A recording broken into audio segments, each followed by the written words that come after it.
Hello friends, welcome to my channel. I'm Nidhi and today we are going to make tomato ketchup. This recipe is so simple, flavorful and easy to spice up or change up based on what you love. If you are new to my channel, then please do subscribe to my channel. Also click on the bell icon so you never miss another update. And don't forget to share your comments in the comment section box below. And let's get started. These are the ripe tomatoes I got from my backyard garden today. So I'm going to use around 10 to 12 tomatoes. So rinse all the tomatoes well and chop it into big chunks. When you are done chopping, add all the tomatoes into a pressure cooker. Now add half a cup of water. Now close the lid and we will cook these tomatoes for 2 to 3 whistles.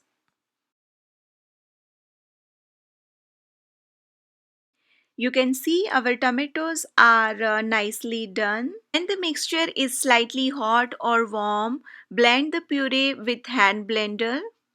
If you don't have hand blender, then you can use a simple mixie. Make sure to puree very well. If the puree is done coarsely, then it will be hard to strain the pulp. Now our puree is looking smooth and there are no big chunks. So now place a strainer on a saucepan and transfer the puree onto a strainer. Strain the puree with the help of a spoon. Now we don't want the seeds and fibrous part of tomato, so take it out into a different bowl.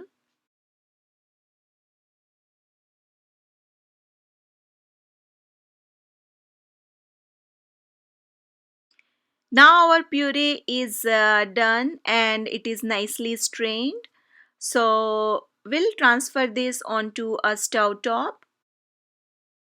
When the puree is on simmering stage, we will add 1 teaspoon of Kashmiri red chili powder.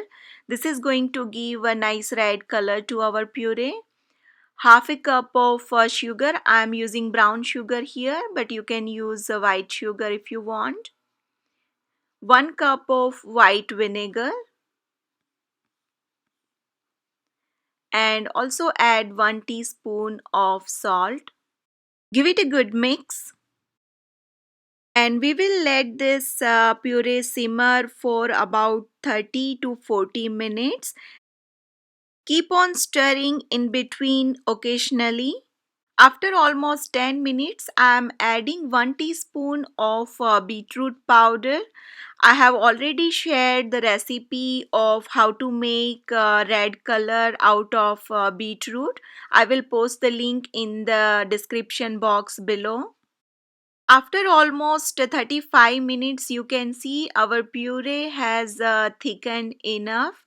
So now we will check whether it is done or not. For that, take a little bit of ketchup onto a plate and you can see this is the water droplets dropping from our ketchups.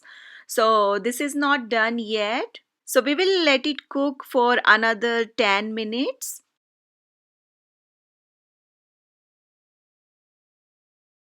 Now let's check one more time. You can see now there is no more water droplets from our ketchup. So this is done now. So we will turn off the stove and let it cool down completely. Now I have here this cute little ketchup bottle. So I'm going to place a funnel on top of it and I will transfer ketchup into this bottle. So without preservative, this tomato ketchup stays good for almost 3 to 4 weeks. Store it into a refrigerator and you can serve tomato ketchup with snacks like samosa, pizza, kebab, noodles or veg burger.